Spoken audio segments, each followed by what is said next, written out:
జిల్లా కాగజ్ నగర్ పట్టణంలోని ఓ private function హాలులో పట్టభద్రుల ఎమ్మెల్సీ ఎన్నికల ప్రచార సభ నిర్వహించారు. ఈ కార్యక్రమానికి హాజరైన జిల్లా ఇన్ఛార్జి మంత్రి సీతక్క మాట్లాడుతూ ఉమ్మడి ఆదిలాబాదు జిల్లాలో నలుగురు బీజేపీ ఎమ్మెల్యేలతో పాటు ఎంపీ అభ్యర్థి ఉండి కూడా ఎలాంటి అభివృద్ధికి నోచుకోలేదని కేవలం మాటలతోనే కోటలు కడుతున్నారని ఎద్దేవా చేశారు.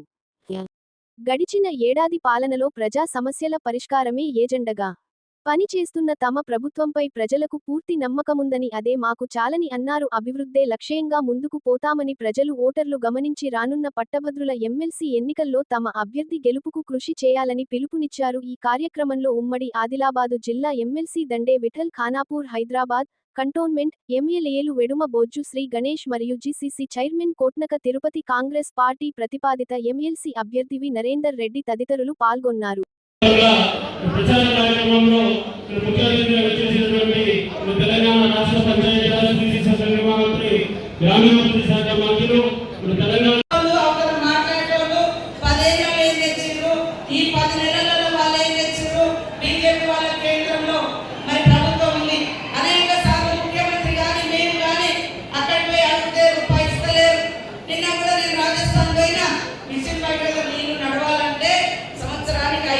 కోట్లు ఖర్చు వస్తుంది. 5,000 కోట్లు మెయింటెనెన్స్ కానీ, అప్పులు కట్టడం కానీ, మంచినీళ్ళు తాగేయాలంటే రాష్ట్రంలో ₹1 ఇవ్వలేదు.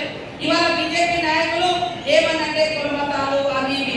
అయ్యా, ఎవరి విశ్వాసం వాళ్ళది, ఎవరి నమ్మకం వాళ్ళది, ఎవరి కులం వాళ్ళది, అది వ్యక్తిగతం. మరి సర్పంచులుగా, ఎంపీటీసీలుగా, జెడ్పీటీసీలుగా గెలవడానికి అవకాశం ఉంటుంది. కష్టపడ్డ ప్రతి నాయకుడికి, కష్టపడ్డ ప్రతి కార్యకర్తకు అవకాశం ఉంటుందని సందర్భంగా తెలియజేస్తా ఉన్నారు. కొంతమంది మాట్లాడుతున్నారు మరి అభివృద్ధి అని.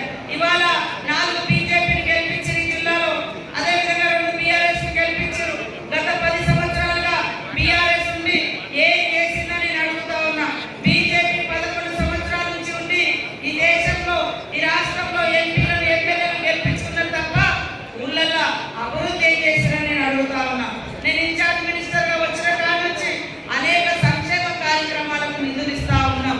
ఇవాళ ఇదే అండవెల్లి మరి అసంపూర్ణంగా 10 ఏళ్ళు ఉన్నా కూడా కట్టకుంటే మేము నిధులిచ్చిన తర్వాత అది కొంత కంప్లీట్ అయిందనేటువంటి విషయాన్ని మీ దృష్టిలో తీసుకొస్తున్నాం.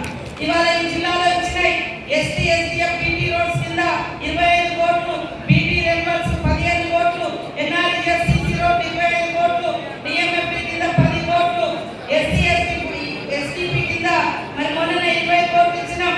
అదేవిధంగా ఎస్టీఎఫ్ కింద సీఎం గారు 20 కోట్లు ఇచ్చిండ్రు. 200 కోట్లు మహిళా సంఘాలకు వడ్డీ లేకుండా రుణాలు ఇచ్చినాం. రైతుల యొక్క రుణమాఫీ జరగలేదని కొంతమంది అంటారు. 465 కోట్ల రూపాయలు రైతు రుణమాఫీ చేసిన ఎమ్మెల్యే లేదు. అదేవిధంగా ఎంపీ ఎలక్షన్ అప్పుడు కూడా మనము మరి కొంత బెటర్గా తెచ్చుకున్నప్పటికీ ఎంపీ కూడా గెలిపించుకోలేకపోయినాం. ఇప్పుడు మీ 2 నియోజకవర్గాల కలిపి ప్రజాప్రతినిధిగా దండే విఠలన్న గారు పనిచేస్తా ఉన్నారు. అదేవిధంగా మరి విశ్వప్రసాద్ గారు కూడా మీకు ఎప్పటి నుంచో పరిచయం. ఈరోజు అనేక మంది ఇక్కడ సీనియర్ నాయకులు కూడా వేదిక మీద ఉన్నారు. వారికి తోడుగా రేపు మీకు జరగబోయేటువంటి స్థానిక సంస్థల ఎన్నికలలో ఒక ప్రీ ఫైనల్ గా మరి ఇదొక ఎన్నిక చాలా ఇంపార్టెంట్ కాబట్టి మనసు పెట్టి ప్రతి కార్యకర్త, ప్రతి ఓటర్ దగ్గరికి వెళ్ళండి. ఒకప్పుడు అంటే మన గల్లీలను తిరిగితే ఆ ఓటర్లని కవర్ అయ్యేది, అట్లా కాదు ఇది. అక్కడ 5 ఓట్లు, అక్కడ ఊరుకో 4 ఓట్లు ఉంటాయి. కాబట్టి ఇక్కడ ఉన్న వాళ్ళందరూ ఓటర్స్ కాదు. అక్కడే కొంత బెటర్గా కూడా యూత్, గ్రాడ్యుయేట్స్ వచ్చింది. కాబట్టి ఓటు లేనటువంటి నాయకులు, మీ పిల్లల ఓటు ఉంటే ఇవాళ మరి మన యొక్క నరేందర్ రెడ్డి గారి పైనుంచి 2వ గుర్తు, 2వ నెంబరు, 2వ దానికి చక్కగా ఒక గీత గీసి వదిలేయాలి. మీరు సర్పంచ్ ఎన్నికలప్పుడు ఎట్లయితే వేస్తారో అట్లా మరి నెంబర్ చక్కగా మనం ఇస్తాం. రోడ్ల నిర్మాణానికి పక్కన ఛత్తీస్గఢ్ రోడ్ల నిర్మాణానికి క్లియరెన్స్ ఇస్తారు. ఇక్కడ మాత్రం సెంట్రల్ గవర్నమెంట్ రోడ్లు క్లియరెన్స్ చేయక 10-15 సంవత్సరాల నుంచి అనేక రోడ్లు పెండింగ్ లో ఉన్నాయి. అవి కూడా సీఎం గారు పోయి సంబంధిత మంత్రి దగ్గర పోయి అయ్యా మా రోడ్లకు పర్మిషన్ ఇవ్వాలని అడిగింది. గత ప్రభుత్వంలో ఏ మంత్రి పోయేటో పోలేదో మీకు తెలుసు. కానీ సీఎం గారు పోయి అడిగితే కూడా ఈ కేంద్ర ప్రభుత్వం ఇవ్వడం లేదు. కాబట్టి ఈరోజు